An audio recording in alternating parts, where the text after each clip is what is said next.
Président, chers collègues, ce que nous examinons aujourd'hui n'est pas simplement un texte technique.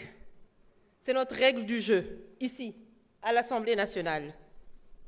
C'est le document sur lequel nous allons nous appuyer pour travailler, pour encadrer notre manière de débattre, de voter, de contrôler et de faire vivre la démocratie.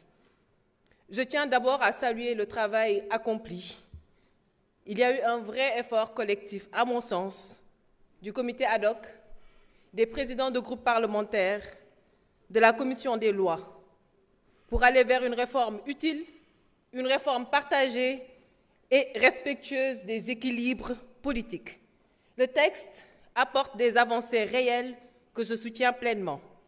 La création d'un comité permanent d'évaluation des politiques publiques, par exemple, est un pas décisif. On donne enfin un cadre clair à une commission constitutionnelle que nous n'avions jamais réellement eue auparavant.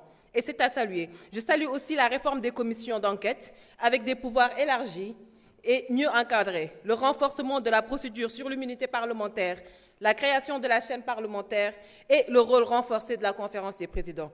Et je veux souligner un point qui me tient particulièrement à cœur, c'est le rôle ou la reconnaissance, en tout cas du rôle des députés non inscrits. Ce texte consacre enfin leur place dans les instances de décision, notamment à la conférence des présidents, et leur donne des moyens concrets de participer pleinement à la vie parlementaire. Je pense que c'est une avancée démocratique majeure parce qu'elle respecte le pluralisme et la voix de tous les électeurs, même ceux qui ne se reconnaissent pas dans les grands blocs partisans. Cela dit, nous devons rester quand même très vigilants parce qu'il y a encore quelques zones d'ombre. Je pense à la question des démissions de députés. Le fait de permettre au bureau de constater hors session la démission d'un collègue qui quitte son parti soulève une vraie difficulté. Le député est élu par le peuple et ce lien ne peut être rompu sur décision administrative ou partisane. Nous devons alors éviter toute lecture qui pourrait faire glisser notre régime vers un mandat impératif, ce que notre Constitution rejette formellement. D'autres sujets ont aussi été discutés en commission, la parité, la durée des mandats au sein du bureau, le statut des assistants parlementaires.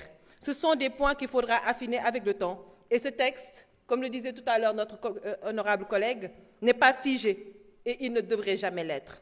Pour ma part, je voterai cette proposition de loi organique par cohérence, par engagement et par responsabilité.